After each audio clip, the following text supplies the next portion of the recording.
Hello, everyone. We are live here on the UGA Sports YouTube channel. This is just a rapid reaction to some of the day's events, particularly Tyler Booker, a Georgia major target on the offensive line in the class of 2022, has decided to take his talents to Tuscaloosa, Alabama, and be a member of commit to the Crimson Tide. So that is, at least for right now, Tyler Booker's intentions. I'm Blaine Gilmer, writer, recruiting analyst over at UGAsports.com, and I'm joined by fellow writer and recruiting analyst Jed May. Jed, here, we don't make up the news, we just report the news. So here to give a little reaction to Booker's events tonight. Yeah, you try to go out to dinner just one time, and then Tyler Booker commits, and we had Katron Allen commit to Penn State, I think, right as I was getting there. So it was within about a 2-hour or so span, two kids from IMG that Georgia was in on. Tyler Booker obviously more so than Katron Allen, but two guys from IMG that had taken visits to Athens, all that stuff, choose to go elsewhere. Absolutely. So the main focus on this is we wanted to get on here and give UGA Sports YouTube channel viewers a opportunity to ask questions, maybe on offensive line play, things like that. So please submit your questions in the comments, and we'll try to bring those up here on the screen and hit those as many as possible. On Tyler Booker, we wanted to touch on that in terms of particularly my history with him. I was covering him pretty much the whole time during his recruitment. Had been talking to him on and off for over a year or so, dating back to my time before UGA Sports. And every single time I talked to Tyler Booker, had nothing but great things to say. A very polished young man in terms of how he handles media appearances, things like that. Talked quite often about how he felt confident in Matt Luke's ability to develop him into a pro prospect. Just seems like Alabama gained some late momentum here with Tyler Booker. At one point, Georgia seemed like, they were possibly in the driver's seat on this commitment. Florida had jumped in at one point, really trying to pull Tyler in with a NIL pitch, but ends up going to Alabama. So like I said, the comments are open there, guys. If you want to submit some questions on Tyler Booker, we're going to go into where Georgia kind of goes next in this offensive line class, but we'll be happy to take any questions on it as well. So Jed, one prospect that you've been covering pretty closely in particular is Justin Hood. You've had some developments and things like that. Just kind of give us an update here on Mr. Hood. Yeah, talk to Jacob. Jacob Hood. Sorry, I said Justin. I don't know why. It's all good. I want to say it was Wednesday maybe or Tuesday. I gave him a call, and he said, it's the same update as I mentioned on the show on Monday. Watch next Monday if you guys didn't last Monday. But he said Georgia, Miami are still the top two schools for him. He also mentioned, trying to think, Houston, and I want to say Florida. Florida's getting in there. He has a good relationship with Dan Mullen. And Houston was interesting because you mentioned Florida tried to get Tyler Booker with an NIL pitch. Houston is kind of doing the same thing with Jacob Hood right now. They're pitching him on, their alumni base, their connections.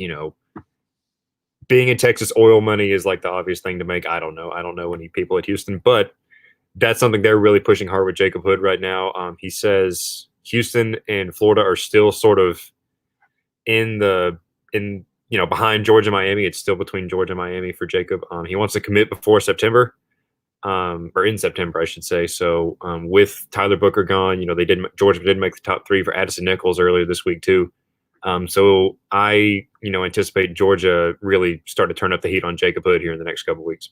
Yeah, Georgia left out of that top three for Addison Nichols. North Carolina, Tennessee, Ohio State beats them out there for that. And, it's just one of those things in this offensive line class for Georgia. There is now, of course, I've had it pointed out to me that when I was talking to someone very informed on the situation, that said, I was asking if potentially with Tyler Booker is the stacked level of talent that Georgia has at tackle right now a deterrent there, things of that nature. And they said, absolutely. But, it's not like Alabama's hurting for talent either on that side. So sometimes you get beat on a recruitment, and it appears like that's what happened with Tyler Booker there. But in terms of this offensive line class, it didn't seem like this was ever going to be a class, Jed, that had 4-5 offensive linemen in it, as in years past for Georgia, because they are so kind of stacked up with depth right now. That yes, there's some questions on that offensive line, but it's not for a lack of bodies and a lack of talented players that are there right now. Georgia has some development to do, and I know that Matt Luke and Eddie Gordon and company are going to do their best to try to put the right combination out there, particularly for September 4th when that Clemson game rolls around. But, there is, make no mistake about it, Georgia has a 3-deep in the offensive line that many people would highly covet. Just many programs would love to have that kind of problem on their hands in terms of figuring out who the 5 are going to be and the talent that they have there. But Jed, this from the start, from everything we've heard, has always kind of been penciled in as being a smaller, in terms of numbers, offensive line class. Yeah, look, to be completely honest, kids go to college and they want to play. And, there are kids that, don't have a problem with sitting and waiting for a couple years. And then there's some kids who want to play right away. It's not right or wrong. It's not,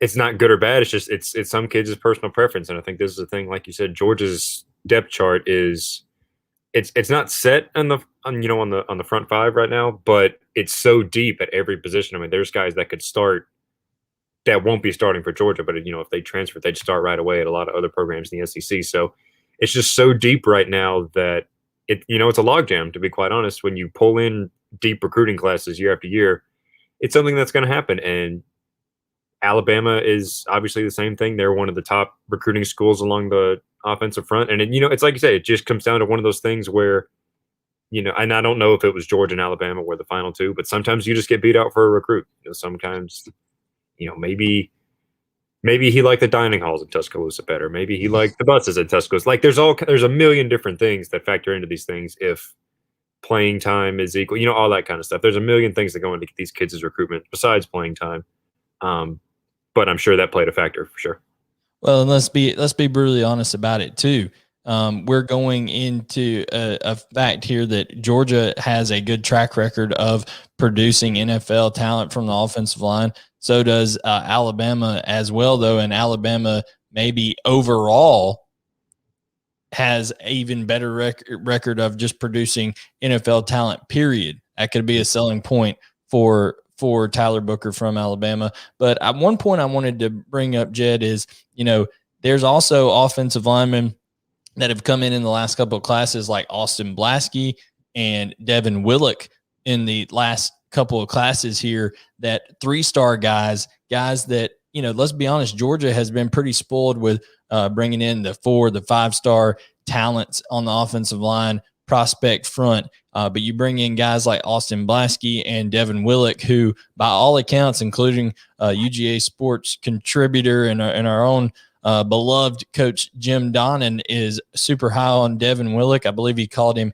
a man mountain the other day. So that is a term that I will definitely be putting into my lexicon and putting in my back pocket to write articles with. A man mountain, as far as I believe Jacob Hood could be described as a man mountain at 6'8", 350, whatever those official measurements are for Hood. But there could be possibly trying to find that the right fit. Obviously, Georgia is always going to be in position to go after and is going to be in the ball game in pursuit of 5-star talents, and 5-star talents like a Tyler Booker, people like that. Ernest Green is someone that they're targeting still as well. Anything you got on Ernest that's coming up? I know that we've had some updates on him recently. Yeah, he's going to be visiting, I believe, in one of these, later in July. Not sure when he wants to commit. Georgia's in his top, was it 8 or 10? Georgia's in his top 10. I think he's going to be taking officials in the fall. So, that's another guy. It's like I told you before we went on the air. If this class, as barren as it seems to be right now on the offensive line, if you get, say, Jacob Hood as a guy on the outside, Ernest Green on the inside, and then maybe one of these, lesser heralded guys. That's still a pretty, decent offensive line class, all things considered, with how things look right now. And another guy, not to promote myself too much, but a few weeks ago I wrote that story about that Brandon Imms from Colorado who came out and got a private workout with Coach Luke and Eddie Gordon and dreamed of being a Georgia fan, all that kind of stuff. Y'all can read that story on the website. But that's another guy. He's huge. I want to say he's kind of not quite Jacob Hood big, but 6'7", 6'8". He's over 315, 20 pounds. And he's another guy who, you bring him in as a under the radar developmental prospect, and he could turn into a guy who is, a depth option, a starter. It's guys like that really can separate coaching staffs and recruiters when you find those diamonds. Like everyone knows Tyler Booker is going to be a quality offensive lineman. Everyone knows Jacob Hood is going to be or everyone can see that they at least project to be that. You don't know how the future is going to turn out, but it's finding the guys like the Brandon Immses and the Blaskys and the Willocks that can really separate recruiters. And those are the guys when you read Patrick Garbins's what is it, revisionist history on the recruiting classes. Yeah, those are the guys you look back and say, man, this guy was like, I did that yesterday for a story I wrote today. I was looking at receiver recruiting, and I was looking at 2 and 3 stars, and I saw, trying to think, it was someone who went on to play in the NFL that was like rated 82nd in the 2008 receiver class. Like, man, he was rated this low. So it's the guys like that can really stand out. So it's a guy that's probably not much on the radar right now, but best believe the coaching staff has got some of those guys that they're keeping their eyes on. Absolutely. We are taking questions here on the UGA Sports YouTube channel. Blaine Gilmer, Jed May here with you, talking 2022 offensive line recruiting for Georgia. Tyler Booker commits to Alabama today, so our reaction on that. Some of the comments here, Alexander Ryan, choosing Alabama equals guaranteed national championship, period. Pretty sure that's the biggest factor. So Alexander thinks it's all about getting those rings, and it's hard to argue at this point the success that Alabama has had. Okay, now we do have our first question here. This one, Michael, we'll have a reaction to this on our Monday show. I do want to say, if you don't subscribe and turn on notifications already, each Monday we're doing a live show called Georgia Recruiting Rumors versus Facts. And Jed and I and the other recruiting staff will be on there. But Michael asked, Keon Sabb tomorrow possible? Well, it's the world of recruiting, Michael. Anything's possible. It certainly feels at this point in time that there are a couple of ACC schools that are more in the mix for Keon Sabb. He even took a official visit to Texas A&M, but I would say if you want the full details, we are going to protect our UGA Sports subscribers over there a little bit. If you want the full details, you can go over to UGAsports.com. I know that Trent Smallwood put out a post updating the latest on what he's hearing over there. So make sure to go over to UGAsports.com. You can use the promo code UGA30 as always to get a 30-day free trial. May not be bad to use that 30-day free trial with some of these huge commitments coming up here, Jed. You can get all the latest for free using UGA30 on the promo code. But we'll have more on that reaction. We'll also be building towards the commitment decisions of Branson Robinson and Danny Dennis Sutton over there on the show on Monday night, 8:15. Subscribe and turn on notifications, and we'll get to all that on Monday. So, Michael, thank you for that question. It's definitely possible, but I would say that Georgia's would have to gain some ground here late for that to happen. Last question we'll hit here. Shedrick Holston, this season is crucial for the future of the program. Is anyone outside of Branson Robinson has UGA as their leader? Jed, anybody you did the leaderboard here lately, anybody that you feel is a solid, Georgia kind of being in that leadership position other than Branson, who has publicly stated it? Yeah. It's funny. Someone asked me about this on the board today. I think Carlton Madden at the edge, and Blaine, you talked with Carlton a lot. You can correct me if I'm wrong, but it seems like Georgia is a very strong contender. I would venture to say leader right now. I don't think it's a locked in stone type thing, but Georgia's in a very good spot. He told me at the FCA camp at West Georgia yesterday, Georgia's recruiting him the hardest. He loves Dan Lanning. loves the pedigree of guys Georgia sent to the NFL. So wearing his Georgia gloves, no less. Yeah, it had Georgia gloves, exactly. So I think I would say Georgia's a leader for him. I mean, I know you posted an update the other day. He's planning to silently commit by the end of July and publicly announce, I believe, in September. Is that right? Yeah, CJ Madden is someone who's going to make that decision here later in the month. When I asked him, what kind of went into that, he said, there's a lot of competition out there. There's a lot of prospects that are being looked at. He said, want to make sure in whatever school that he is committing to, he wants to, reserve his spot in that class. And let's be honest, that could be an overarching theme, not just with the CJ Madden. That could be an overarching theme with a Tyler Booker. We have no idea what the communication was from Alabama. They're involved in recruitments with other tackles. We have no idea what the communication to a lot of these prospects are in terms of the windows that they have to make decisions. So things to keep in mind on that. We are hearing pieces of that here and there, and we can give those details, like I said, on UGAsports.com over there. We do have another question here. That is from Dodge County Dog. Is the 2022 weak O-line class in the state of Georgia? I wouldn't say that, weak in general, Dodge County Dog. What I would say is I don't think there's that upper echelon, 5-star start right away potential talent like a Amarius Mims last year. Everybody knew that Amarius Mims was that kind of guy, and I don't think that is instead. I think there's a lot of really good quality offensive linemen, whether it's Griffin Scroggs, who Georgia offered, but didn't maybe quite fit in this class at this point in time, and has gone on to commit to Georgia Tech, or there's different offensive linemen. He's at Walton. Name escapes me right now. He committed to South Carolina. I'd have to look that up here in a minute, but he's a guard. Yeah, Cason Henry. Thank you, Jed. Cason Henry, offered by Georgia, had a lot of attention from Matt Luke, was worked out a couple of times, ends up going to South Carolina. But there's different types of offensive linemen. I'm going to say overall week, I'm saying it may be more of a 3- and 4-star centric class within Georgia high school, state of Georgia, and not as many upper echelon, higher tier type guys. Some of those are coming from out of state in the state of Florida, out in California, a couple out in Texas.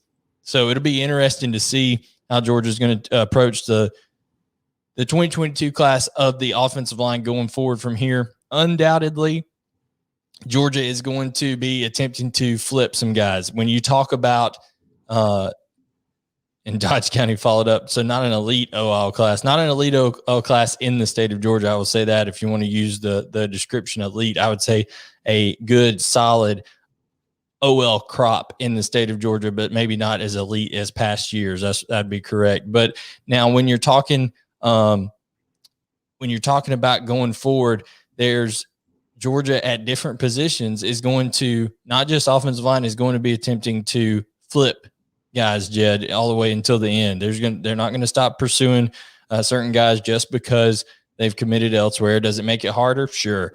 But, in terms of, let's say, teammate of Tyler Booker, Aliu Ba, Florida State commit, came in for an official visit with his teammate. Who knows? Now Tyler Booker, at that point, he could even thought that Tyler Booker was going to the University of Georgia. Things change. You never know, so they may circle around to things like that. But we wanted to provide our, reaction here, give you guys an opportunity to ask questions, things of that nature. So wanted to have this reaction show here. Make sure, if you don't already subscribe, do so, turn on notifications, and Monday night, Jed and I will be live at 8:15. May have Trent and Paul, Ben, who knows? We may have some many people. Roddy may jump in. We're going to have anybody, the more the merrier, that want to jump in on the recruiting show. We're happy to do so. We'll have reactions to the decisions of Keon Sabb and Dalen Everett. We'll also have a preview of Branson Robinson and Deni Dennis Sutton and many more. And that's going to be it for us tonight here. Jed, you got anything in closing? No, just I'm gonna have to dress real nice if Rod ends up coming on the show. I'm gonna have to dress nicer than this. I intentionally picked a shirt that didn't have any orange on it because I got made fun of last time. So well, everybody might as well get ready. We got a lot of comments on blue and orange shirts. I intentionally plan to wear as many brightly colored shirts as possible to bring a total different color palette each and every show. So I'm looking forward to doing that and seeing the comments that we get on it. But appreciate you guys for joining us here on the UGA Sports YouTube channel. And this has been our reaction show and a little preview on what's coming forward, maybe for the Georgia 2022 offensive line.